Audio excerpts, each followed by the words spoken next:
Hallo, welkom by hierdie video wat jou wys hoe om die sekuriteitsfunksie op EasyPos te gebruik. Kom ons meld aan met die standaard wagwoord, wat 1234 is. Kom ons gaan na die agterkantoor. Klik op Instellings en Gebruikers en Sekuriteitsopstelling. Kom ons voeg 'n nuwe gebruiker by.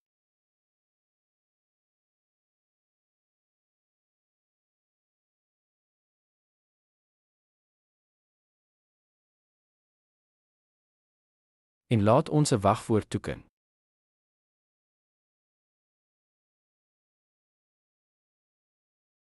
Die lynsel hoeveelheidsverandering laat die persoon toe om die hoeveelheid van 'n item wat opgelei is, te verander.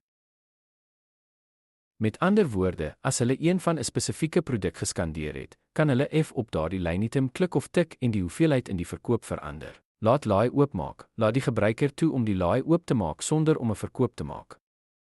Laat terugbetaling toe. Dit is 'n terugbetalingstransaksie waar 'n item weer in voorraad kom en die geld aan die kliënt teruggegee word. Laat afslag toe. Dit laat die gebruiker toe om F-lynafslag te doen, item vir item afslag te gee, F die hele verkoop afslag te gee. Dit gee die gebruiker toegang tot die agterkantoor en al die funksies in die agterkantoor. Dit laat die gebruiker toe om die prys van 'n item in 'n uitverkoping te verander terwyl die item verkoop word. Laat uitbetaling toe. Dit laat die gebruiker toe om 'n kontantuitbetaling te maak. Laat kontant opmaak toe. Dit laat die gebruiker toe om die stelsel vir die dag te kontant. Hierdie laaste 4 funksies is basies meer vir restaurante. Toegang tot alle tafels toelaat. Dit gee die bestuurder of die spesifieke persoon toegang tot almal se tafel. Hierdie gebruiker sal toegang tot al die tabelle hê. Laat tafeloordrag toe. Dit laat hierdie spesifieke gebruiker toe om tafels van een persoon na 'n ander persoon aan die einde van die skof oor te dra. Dit laat die oorbetaling op 'n kaartverkoping toe, hoofsaaklik gebruik deur kelners in hul restaurante wanneer hulle fooitjies kry en iemand meer op hul kaart betaal, of as 'n kontant terugbetalingsfunksie in kleinhandelomgewings.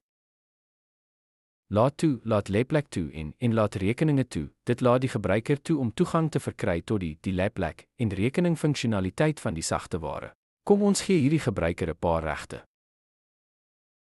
Kom ons stoor en opdateer dit. En kom ons klik daarop sodat dit 'n toegangskaart vir die gebruiker gedruk word. Gaan na die verkooppunt en skandeer daardie toegangskaart om aan te meld. So ons het aangemeld as Seldon 1 en jy sal sien as hy na die agterkantoor wil gaan, hy mag dit nie doen nie. En dis basies hoe die gebruikers en sekuriteitsopstelling op EasyPos werk. Dankie vir die kyk.